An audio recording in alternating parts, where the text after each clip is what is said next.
কাবলি ছোলা। ফোড়নে কুকারের মধ্যেই বানাবো। ফোড়নে দিচ্ছি শুকনো লঙ্কা, জিরে আর তেজপাতা। এবারে একটু চিনি দিয়ে দেবো। দিয়ে ফোড়নটা একটু লাল হয়ে গেছে, তারপরে এই কেটে রেখেছি এখানে পেঁয়াজ, আলু, আদা, রসুন আর কাঁচা লঙ্কা থেতো করা। আর এখানে রেখেছি টমেটো আর জিরে গুঁড়ো একটু পেস্ট করে রেখেছি। চলুন এবার তৈরি করা যাক কাবলি চানা। এবার পেঁয়াজটা দেবো।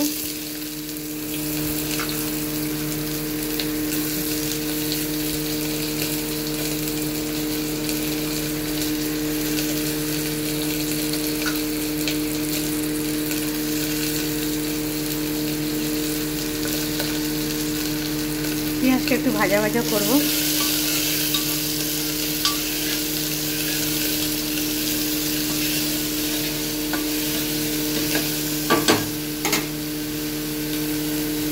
আঁচটা মিডিয়াম করবেন যাতে এগুলো পুড়ে না যায়। তো মাঝে মাঝে একটু চালাবেন।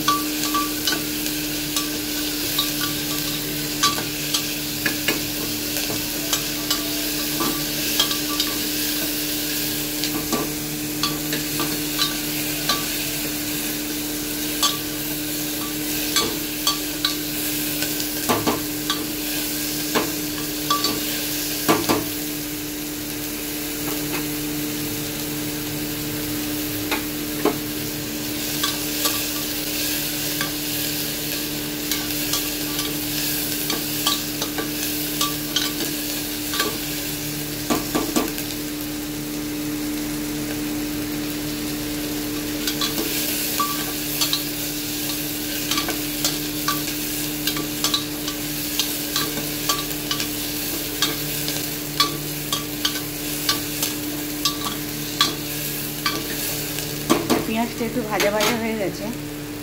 আপনারা আলু যখন খাবেন তো আলু দেবেন, না দিলে আলু দেওয়ার কোনো দরকার নেই। আমার আলুটা লাগে, তবে একটাই আলু দিলাম।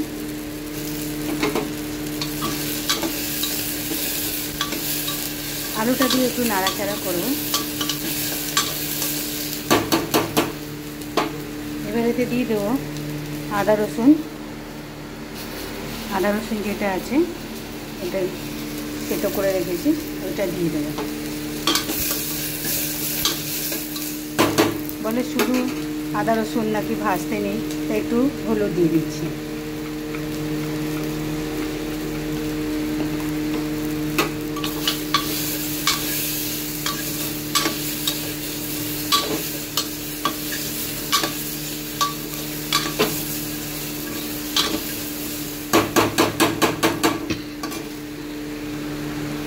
এবার টমেটোর পেস্টটাও দিয়ে দেবো।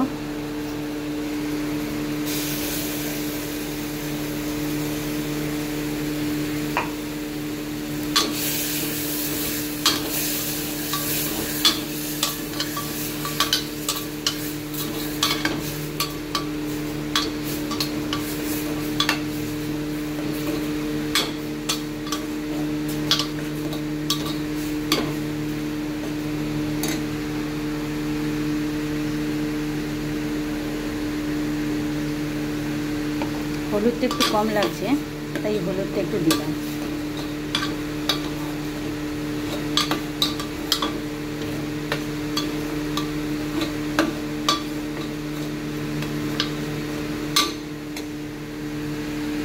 এবারে কাবলি চানাটা রাত্রিবেলা ওভারনাইট করে ভিজিয়ে রেখেছিলাম।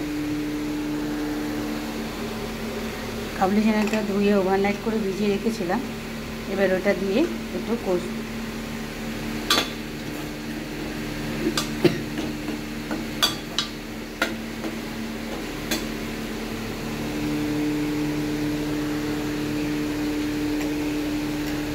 কাবলি চানাটা দিয়ে দিচ্ছি।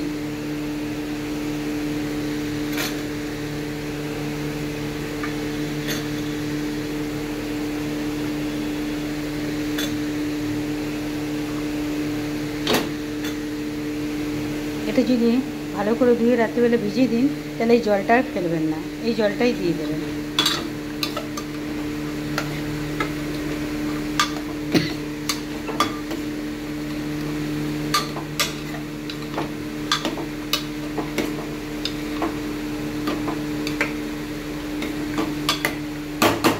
এবার এতে নুন দেবো।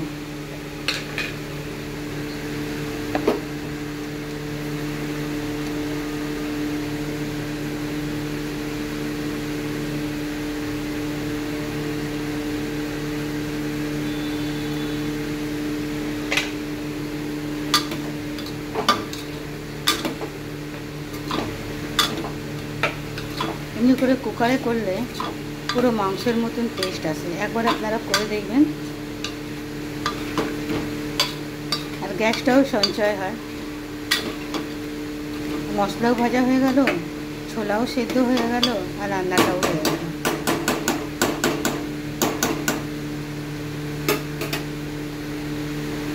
এবার এতে দেবো একটু গরম মশলা।